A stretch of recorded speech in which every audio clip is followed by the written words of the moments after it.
सो मैं चाहता ये हूँ कि मेरे आईडी के टेक्स्ट बॉक्स में और सैलरी के टेक्स्ट बॉक्स में सिर्फ न्यूमेरिकल वैल्यू इंसर्ट हो। तो ऐसा करने के लिए मैंने जस्ट इस टेक्स्ट बॉक्स के ऊपर डबल क्लिक किया, ठीक है।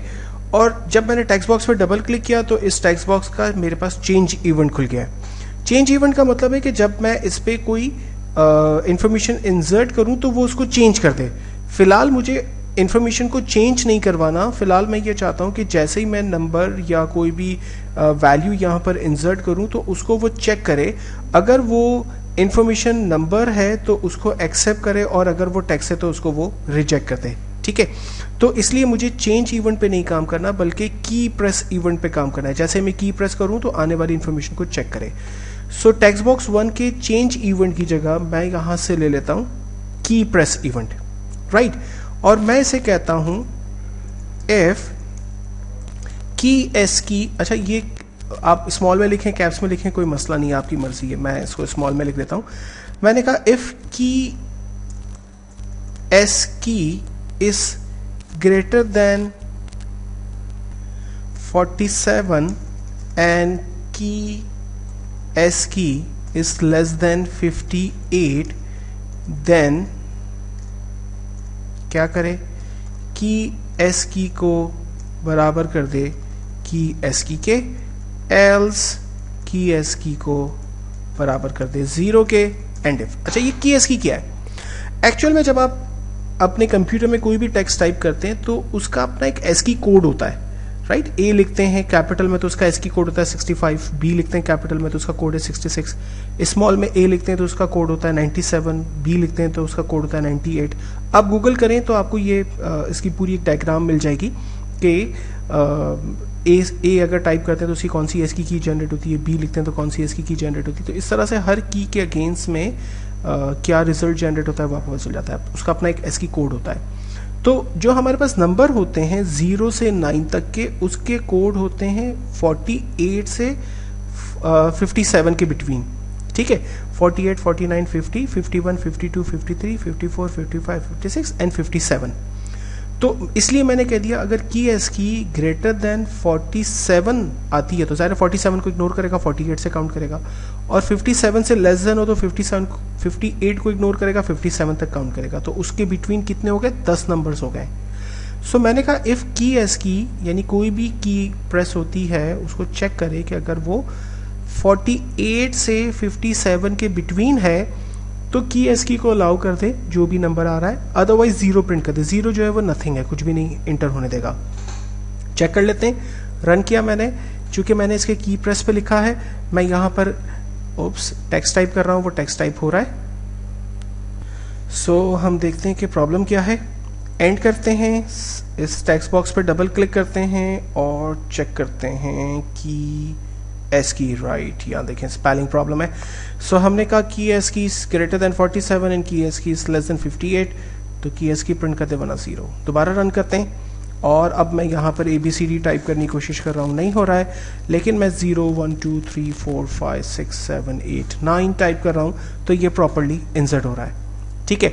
तो हमने एक्चुअल में अपने टेक्स्ट को लॉक कर दिया और सिर्फ इस टेक्स्ट बॉक्स में न्यूमेरिकल वैल्यू इंसर्ट कर दी। अब यही सिचुएशन मुझे ज़ाहिर सैलरी पे चाहिए तो मैं इस पूरे कोड को पेस्ट कर दूंगा सैलरी के टेक्स्ट बॉक्स पे।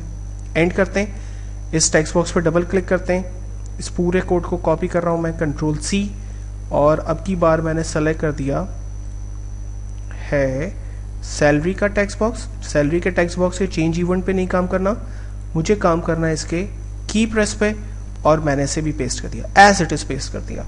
एंड देन इसको भी रन करते हैं और सैलरी पे जाकर मैं लिखता हूँ कुछ, यहाँ सिर्फ नंबर आ रहे हैं, कोई मेरे पास टेक्स्ट बॉक्स कोई भी टेक्स्ट इंसर्ट नहीं हो रहा है, ठीक है।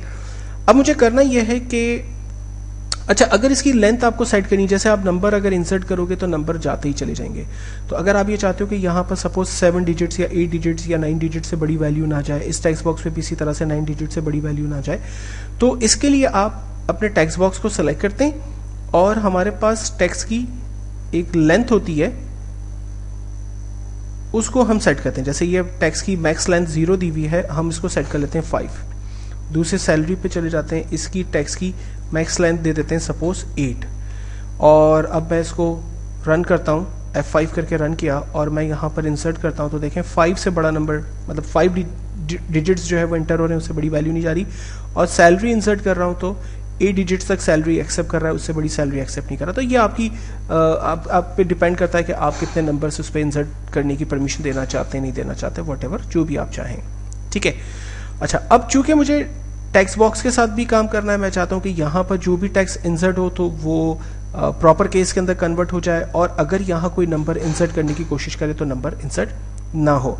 तो नंबर इंसर्ट ना हो ऐसा करने वाला काम पहले कर लेते हैं। डबल क्लिक करते हैं, चेंज इवेंट पे नहीं काम करना बल्कि इसके की प्रेस पे काम करना है, क्योंकि हम चाहते हैं कि जब भी कुछ इंसर्ट हो तो वो फौरन चेक कर ले कि आइदर वो टेक्स्ट आ रहा है या नंबर आ रहा है। और मैंने इस पूरे को कॉपी किया, टेक्स्ट बॉक्स 2 पे जाकर पेस्ट कर दिया। लेकिन ये जो कोड है इसमें ज़ाहिर थोड़ी बहुत चेंजिंग होगी। इस कोड के अंदर क्या है कि अगर वैल्यू यहाँ से यहाँ तक की एस की आती है तो उसको एक्सेप्ट कर ले, वरना रिजेक्ट कर दे। तो अब हम कहेंगे इसे कि इस की एस की के अंदर ग्रेटर देन 47 और लेस देन 58 के दरमियान वैल्यू आए तो की एस की को 0 कर दे, यानी नंबर इंसर्ट ना होने दे। अदरवाइज की एस की को बराबर कर दे की एस की के, यानी कोई और अगर की एस की आ जाए तो उसे एक्सेप्ट कर ले, है ना। मैंने थोड़ा सा इसको रिवर्स कर दिया, वाइस वर्सा कर दिया। रन करके देखते हैं, यहाँ पर अब मैं टेक्स्ट इंसर्ट कर रहा हूँ, हो रहा है, लेकिन नंबर इंसर्ट कर रहा हूँ, नंबर प्रेस कर रहा हूँ कीबोर्ड से, कोई नंबर नहीं इंटर हो रहा। तो अब ये नंबर नहीं इंसर्ट होने देगा, टेक्स्ट ज़रूर इंसर्ट होने देगा। यही काम मुझे डिपार्टमेंट पे चाहिए और आईडी पे चाहिए। आईडी पे बल्कि हमें नहीं चाहिए, आईडी पे हम यूज़र को अलाउ करेंगे कि वो टेक्स्ट और नंबर कुछ भी डाल सकता है, तो हमें ये काम डिपार्टमेंट पे भी चाहिए। सो पूरे प्रोग्राम के कोड को मैंने इसको कॉपी किया और मैंने यहाँ से टेक्स्ट बॉक्स 3 पर इसके की प्रेस इवेंट पे जाकर पेस्ट कर दिया, सेम स्टेटमेंट। रन करते हैं, टेक्स्ट बॉक्स 3 पे भी टेक्स्ट जा रहा है लेकिन नंबर इंसर्ट नहीं हो रहा।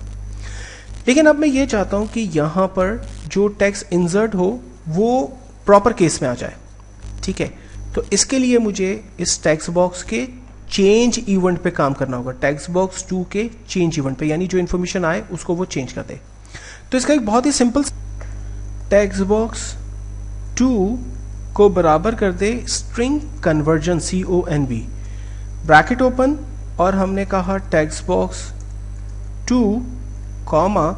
अब देखिए यहाँ पर VB लोअर केस भी है, प्रॉपर केस भी है और अपर केस भी है। इस सिचुएशन में मुझे इसे प्रॉपर केस करना है, सो मैंने VB प्रॉपर केस कर दिया एंड देन ब्रैकेट क्लोज। तो वो क्या करेगा, टेक्स्ट बॉक्स 2 की वैल्यू को प्रॉपर केस करेगा, कन्वर्ट करेगा। ये एक सिंपल सा स्टेटमेंट है, हमारा फंक्शन है, और टेक्स्ट बॉक्स 2 के अंदर उसको अप्लाई कर देगा। रन करके देखते हैं, टेक्स्ट बॉक्स 2 पे आ गए। फॉर एग्जाम्पल मैं अपना नाम लिख रहा हूँ, इरफान वजीर बकाली। ये देखें तमाम टेक्स्ट को वो प्रॉपर के अंदर कन्वर्ट कर रहा है, और मैं नंबर इंसर्ट करने की कोशिश कर रहा हूँ तो वो भी नहीं ले रहा। अब सेम इस स्क्रिप्ट को मैं कॉपी कर लूंगा टेक्स्ट बॉक्स 2 से, कॉपी, ये टेक्स्ट बॉक्स 2 का चेंज इवेंट है, टेक्स्ट बॉक्स 3 के चेंज इवेंट पे पेस्ट कर दिया, और यहाँ पर छोटी सी चेंजिंग कर ली, इसको टेक्स्ट बॉक्स 3 कर दिया, इसको भी टेक्स्ट बॉक्स 3 कर दिया। राइट, सो ये मेरे टेक्स्ट बॉक्स 3 के अंदर भी प्रॉपर केस आ गया। अगर मैं यहाँ पर ट्रेनिंग डिपार्टमेंट लिखता हूँ तो देखें सिस्टम खुद उसको चेंज कर रहा है। अगर मैं कोई और डिपार्टमेंट लिखूंगा तो सिस्टम खुद उसको प्रॉपर कर देगा। तो अब ये प्रॉपर एक मेरे पास ऑर्गेनाइज वर्किंग हो गई। सपोज करें एम्प्लॉय आईडी मेरे पास 5 है, अगर मैं कोई नंबर लिखने की कोशिश कर रहा हूँ, सॉरी टेक्स्ट लिखने की कोशिश कर रहा हूँ, सिस्टम एक्सेप्ट नहीं कर रहा, सिर्फ नंबर ही ले रहा है। फुल नेम में फॉर एग्जांपल उनका नाम है Rizwan Shahid, right, training department से बिलोंग करते हैं, सैलरी है लेट अज्यूम करें 20,000, ईमेल आईडी हमने ऑलरेडी दी हुई है rizwan2012@gmail.com, मेल है, ट्रांसपोर्ट फैसिलिटी है, मैरिड नहीं है। सेव करते हैं, डाटा प्रॉपर्ली सेव हो गया हमारे पास। अब अपडेट का फंक्शन हम बनाएंगे। सपोज करें यही साहब अगर उनका ईमेल आईडी चेंज होता है, अगर उनका मोबाइल नंबर भी यहाँ पर होता है, उनका रेजिडेंशियल एड्रेस भी होता है, बाद में वो मैरिड भी हो जाते, तो फिर जस्ट हमें क्या करना है, नया रिकॉर्ड इंसर्ट नहीं करना है, बल्कि सेम रिकॉर्ड को हम सर्च करा लेंगे और अपडेट के बटन पर क्लिक करेंगे तो वो तमाम फील्ड्स हमारी अपडेट हो जाएंगी जिसको हम अपडेट करना चाहते हैं। तो ये डेफिनेटली अपडेट बटन का फ़ायदा हमें नेक्स्ट मिलेगा।